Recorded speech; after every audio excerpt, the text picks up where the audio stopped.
Hi, everyone. I'm Christine Russo, and welcome to What Just Happened. Today, we welcome Benoit Koenig from Veesion. Veesion is using AI to stop retail theft. Welcome, Benoit. It's very nice to meet you. Thank you for having me. I'm really excited because theft in retail is such a problem, has always been a problem, but we're really at a crisis point right now. We've been on the market for 5 years, and the major difference from 5 years ago to now is that shrinkage has become a real pain for retailers, because 5, 10, 15 years ago, it was okay to have 0.5, 0.8% of sales in shrinkage because the margin were comfortable. Now with inflation and with the increase, the fact that shrinkage is skyrocketing, now it has become a real priority for retailers. And so they're looking for new solutions.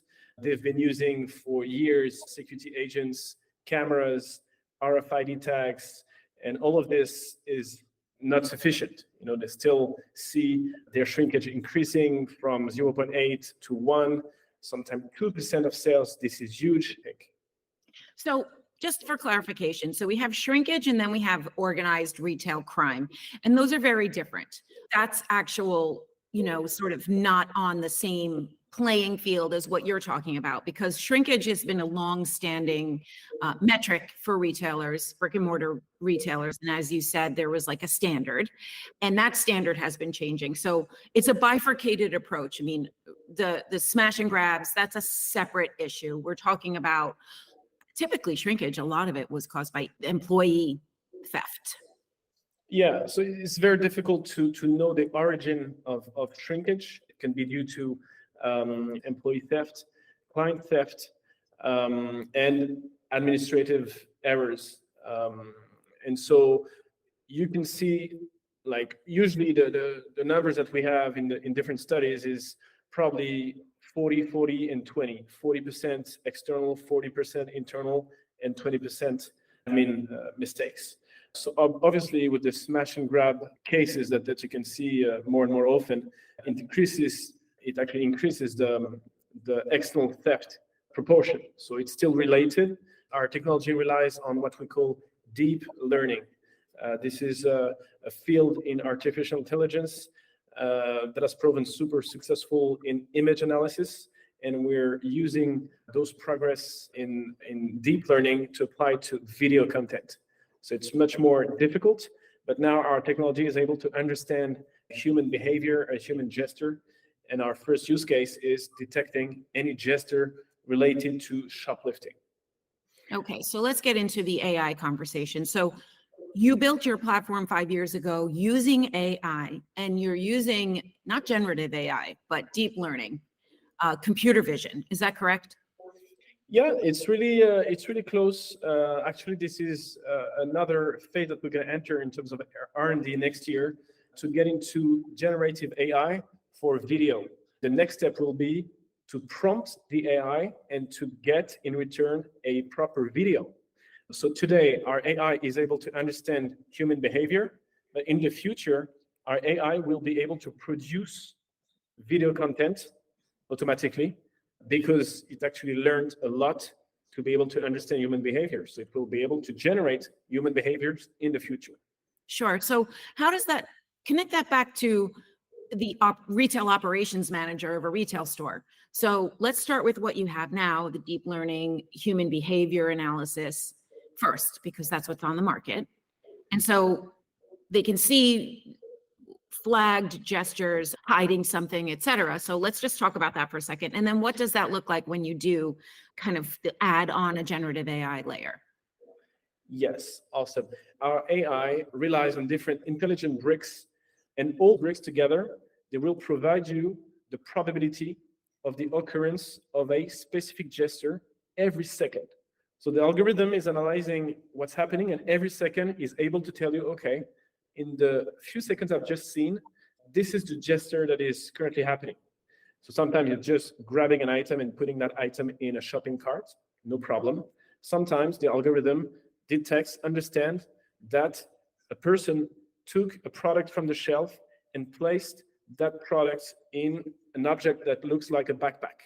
And this is when we will send the alert to the store owner so that it can intervene in real time. It doesn't mean it's necessarily a theft, but at least the store owners, he knows there is, I don't know, a salmon steak in the backpack, and you just want to see it on the checkout, on the till, you know. Okay, so functionally in the store space, is there like an alarm, a pinging that goes off that says that is audible? Because are they sitting and staring at the screen, or are they notified audibly, like, okay, and then you can identify the person in the location? No, very good point. We go even further than that. So Okay. before, yes, in super centers, you had a video man that was actually monitoring 100 cameras at the same time, which is impossible. You could do a little test, but you can follow what's going on in four screens maximum if you have the experience. And so now I want to remove that guy and put that guy on the field instead of in front of the screens. And he will just receive on a mobile device a short video centered on the suspicious behavior that has been detected. So he receives a notification like you receive a notification on WhatsApp. You have a new message. You just open the app and boom, you can see a 5-second video clip showing you the suspicious behavior that has been detected. Okay, so that's how they become aware of it. And then I guess from there, store policy takes over, which is we approach, we don't approach, whatever it is, but they at least are aware. At least they're aware. And what you realize is that probably 80% of theft are committed by regular customers that are not professional shoplifters, that are not part of an organization, a criminal organization, you know? It's just an opportunity. They just want to not pay for that product. And if you're aware that product is in the backpack or in a purse, you can just ask, hey, maybe you forgot, but just you need to pay for it.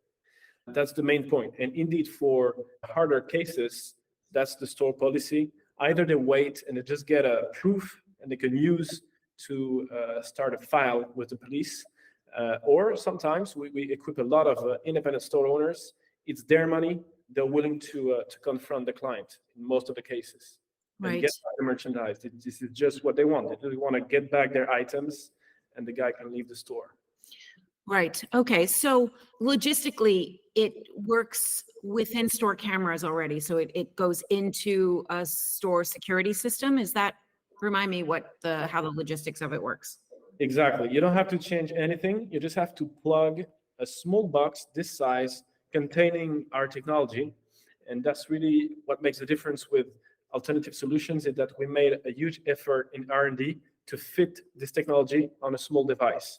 And you just have to plug this device on the same network as your CCTV, and the device will analyze the stream live continuously and try to detect gestures associated with shoplifting. Mhm. We have around 200 clients in the US already. And on your development roadmap, you said you're adding a generative AI layer. What will that do for the product? It takes time to collect and to annotate this data to train your AI. If tomorrow you have a generative AI able to produce millions of cases of people placing items in backpack, you have millions of data to train on, and you don't have to wait to collect this data in stores or to collect it from wherever you want. You can create your training data set. What I want to know specifically is how it will change as a client, as a customer, as a retailer. How will it change what you're already doing? Today, our algorithm has been trained on 1 to 1.5 million of examples. So it will change a lot in terms of detection rate. Our product, like any human being, any security agent, you cannot detect 100% of shoplifting cases happening in a store. Obviously, there will be some theft, some really smart people that will manage to overpass the algorithm. Tomorrow, if in a matter of seconds, you can train the same algorithm on 1 billion videos, then yes, you will be really, really close to 100% detection rate. And so you will basically detect anything you want. And if a client wants to add another scenario, for example, hey, I want to detect when someone puts an item under the baby stroller. this is a new gesture that we need to train on.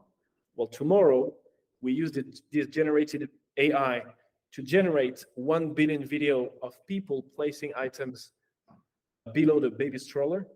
In a matter of minutes, you have a new algorithm able to detect that new gesture, and you don't wait for months to collect this data, to annotate this data, and to retrain your algorithm. Got it. Okay. So in terms of the insights that come from the product, your product, so for example, will retailers be able to manipulate the information and the insights so that they can see that there's a higher rate of theft or attempted theft on certain products versus others? And let's say, kind of an aisle scenario versus when there's like, a case with a human behind it. Like, are they able to analyze this information and then make strategic decisions? I'm assuming they can, but why don't you walk me through it? Exactly. So our clients, they have access to a back office where they can check all the statistics from the app. They already know what products are particularly subject to shoplifting, because again, they have this stock difference per product. So they know beverages, they're stolen a lot. But what they don't know is where the shoplifting is happening. Because a lot of shoplifters, they can save the product somewhere and go to another aisle to conceal it. So what they managed to do with our technology is they know what are the sensitive areas physically in the store, not only the product that are particularly subject to shoplifting. Of course, they can get some statistics after a few months of use of what are the days of the week that are particularly sensitive, what are the hours during the day that are particularly sensitive. So what I'm gathering is a company is monitoring their shrink, they're at a certain number, and then they use the data from Veesion to qualify the data. So in other words, my shrink is here, and here's where and now it used to be just this black hole, one single number, one and done. But now you can back into where it's coming from, internal, external, blind spots, etc., and then sort of action item and address it to reduce the shrink. Do you have data on how effective the technology is to reduce the shrink number from your clients? Yeah, very good question. So it varies a lot from store to store, of course, but I have an example of this organic chain here in France, 200 stores. After 1 year of use, they managed to decrease by half their shrinkage after 1 year of use. But it's not necessarily 100% related to Veesion. They put in place a lot of different processes while using Veesion to change the schedule of their security agents, to ask the security agents to be much more cautious at this time of the day, this time of the week, thanks to Veesion. And so all in all, they managed to decrease it by half. Right. Well, yeah, exactly. So it gives you that, it's a roadmap. And then whether or not they act on it is really kind of an internal, as we said, operations decision. If I may pick up on that, another pilot we did with a major retailer in Europe, they wanted to first test our solution on a graph of 10 stores because they had a huge, it was twice as high as the average they had in other stores, their shrink. And so they wanted to know where it comes from. They had no idea, no clue. So we put the solution in 10 stores. We detected a few theft, and we actually managed to send an alert on an employee that at the end of his shift, he would leave the store, and every night at the end of his shift, he would just take a bottle on the way. And this was just an alert we would send because we do gesture recognition. We don't care who actually does the gesture. It's just a bottle concealed in a purse. It generates an alert. And so what they realized is that most of the theft were not coming from clients, but they were coming from from employees. And they got this answer, they got this insight thanks to Veesion, because we analyzed all the cameras, we detected a few shoplifting from clients, but they still had a huge shrinkage, and they actually deducted that it was coming from employees. And so they put in place a lot of different processes, plus they added cameras in the back office. And suddenly, after 6 months, of course, the shrinkage plunged, because now employees would be much more cautious about shoplifting. Tell me about, are you finding, is the space competitive? If I may, just to have a view of the future of AI, you can see like how generative AI is disturbing a lot of existing businesses, a lot of existing technologies. The most important point today is the fact that it could significantly accelerate the training phase of an algorithm. To take data-driven decisions is going to be the next revolution for retailers.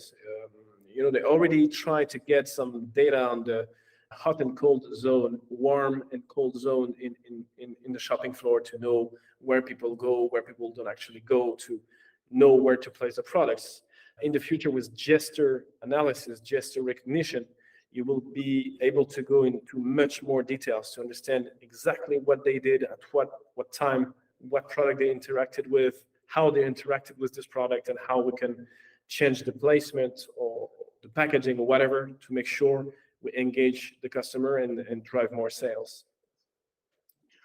That's a very competitive space. And it's also still very vague. Like, someone may touch a product, but it might have too much sugar, so they put it back. There's no way like a touch data would indicate that. But it's good to know how many times it's touched and put back, and then just stop buying it because it's not turning. Yeah, or you want to know, they touched the product. Did they read the notice at the back, or did they just look at it and not even touch it, or did they miss the product that is at the lower part of the shelf because nobody actually looked down to that part, and maybe you need to change the layout. Those are the very detailed analysis that might be lacking today. Yeah, today you just have a warm zone, cold zone. It's a bit vague indeed. You don't know what to do with this. But Sure. If you go into much more details, you might have some actions to take right away. For sure. It is the holy grail to be able to have the equivalent of what online data produces inside brick and mortar. It's still surprisingly very behind, with a lot of different solutions available out there that, to varying levels, retailers have embraced. So having yours serve two functions could be very interesting and a good tipping point to get them to that additional data set. Exactly. Well, thank you so much. It's been really interesting to hear about Veesion and to understand the roadmap in this space in general, and how generative AI will be contributing to expanding the offering. Thank you so much, Kristen. It was a pleasure.